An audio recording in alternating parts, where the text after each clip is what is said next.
Assalamualaikum warahmatullahi wabarakatuh. Salam sejahtera untuk kita semua. Kita ketemu lagi di channel Mutiara Dakwah.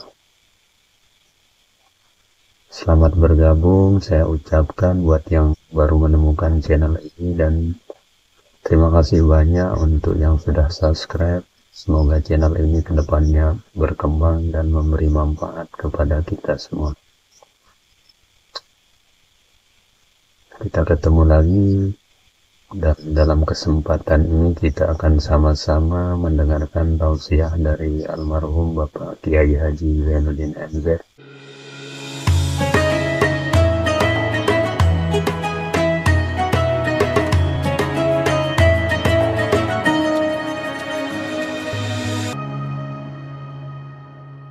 Yang sangat lama.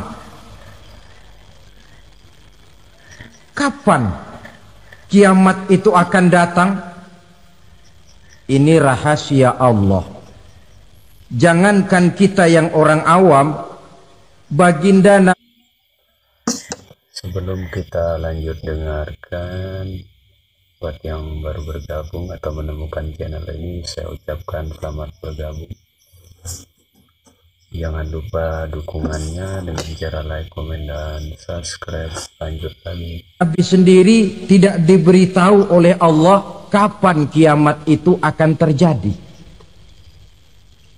Tetapi sungguh pun demikian, banyak hadis-hadis yang menjelaskan tentang ciri kiamat atau tanda-tanda datangnya kiamat. Nah, kalau sudah bicara soal tanda kiamat itu ada dua. Pertama yang disebut alamatus sughra, tanda-tanda kecil.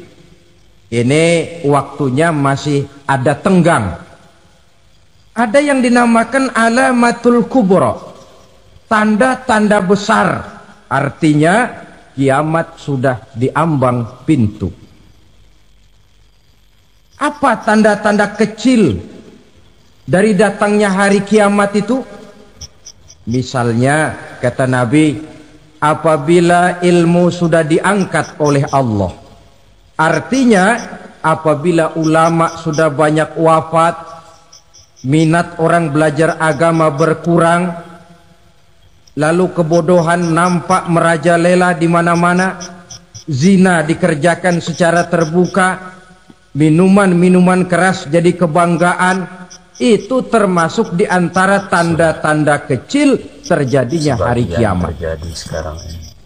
Apalagi misalnya iza waladatil ammatu rabbataha, apabila budak sudah melahirkan tuan. Apa maksudnya? Ada yang mentafsirkan apabila anak sudah bisa membudaki orang tuanya. Orang tua yang melahirkan dia, yang membesarkan dia, demi setelah si anak besar jadi orang berpangkat, bertitel, berharta, berkedudukan, jadilah orang tua itu budaknya. Sehingga sering dibilang kalau orang tua kaya, anak jadi raja. Tapi kalau anak yang kaya, orang tua sering jadi budak. Apalagi munculnya fitnah yang bergelombang, timbul perang antara dua bangsa yang besar, waktu berjalan terasa sangat pendek sekali. Itu merupakan tanda di antara tanda-tanda kiamat. Termasuk di dalamnya sulit membedakan mana laki, mana perempuan. Kan kalau tanda-tanda kayak begini sekarang sudah banyak kita lihat kan? Oh, bukan banyak lagi, Ustaz. Ulama banyak wafat, penggantinya sulit.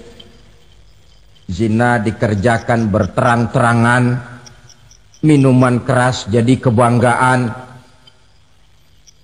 banyak anak membudaki orang tuanya, sulit membedakan mana laki mana perempuan. Kadang-kadang dari belakang kita lihat perempuan bener, begitu kita colek nengok jenggotan.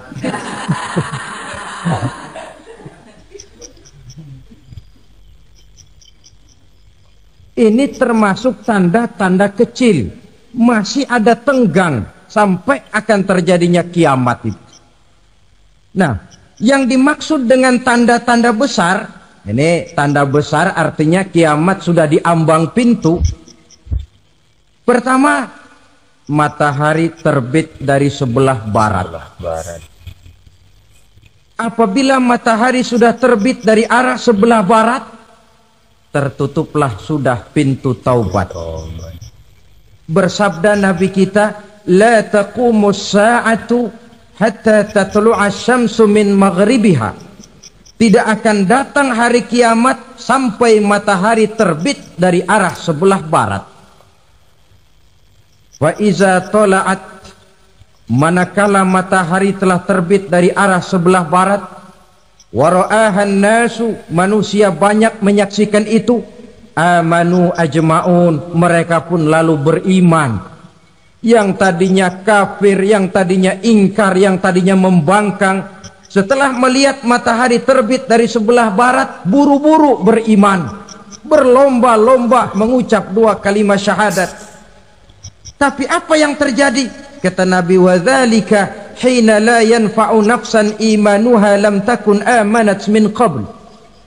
Hari itu adalah hari yang iman sudah tidak berguna lagi bagi seseorang apabila sebelumnya memang dia tidak pernah beriman.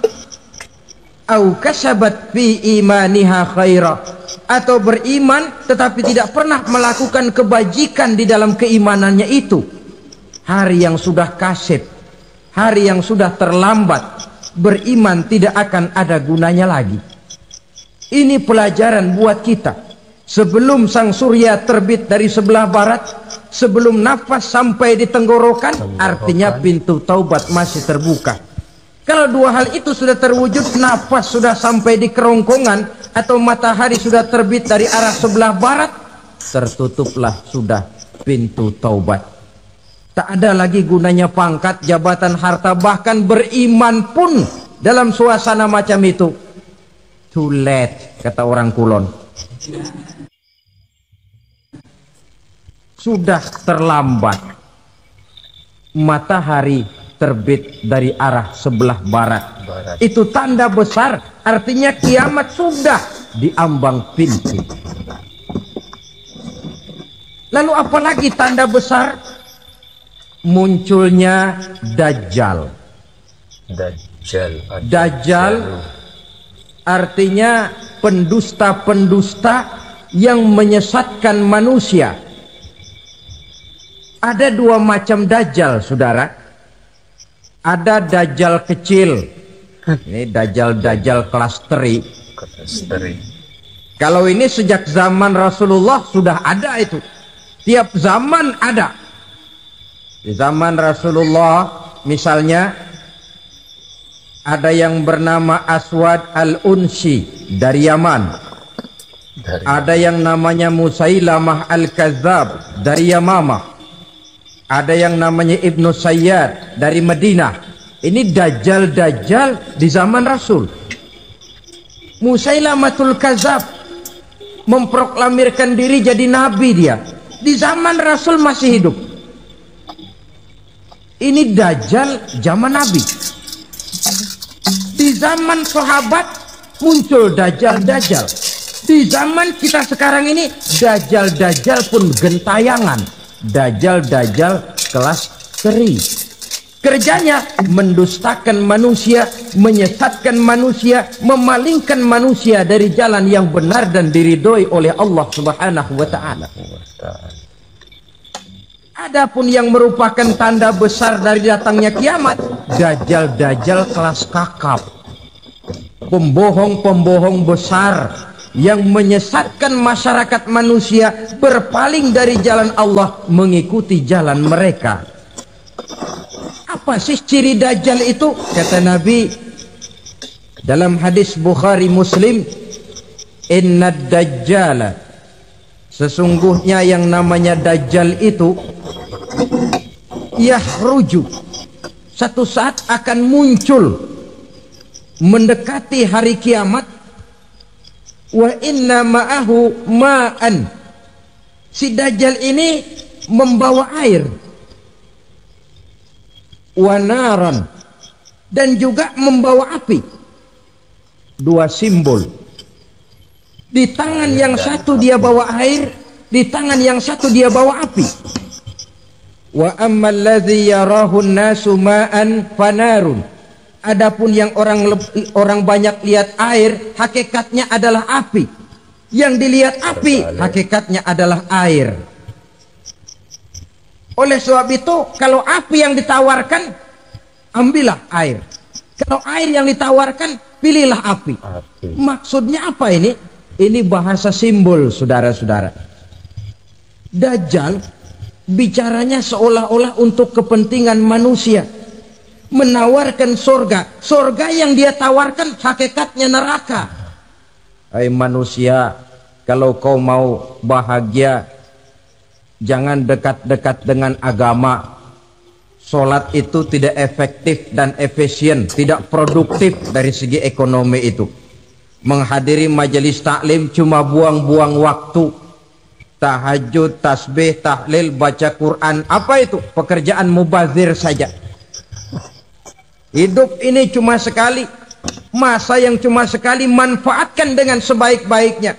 Mumpung, dibawanya sifat mumpung tetapi dalam pengertian yang sangat negatif. Oke teman-teman, itu tadi tausiah beliau mengenai tanda-tanda hari kiamat.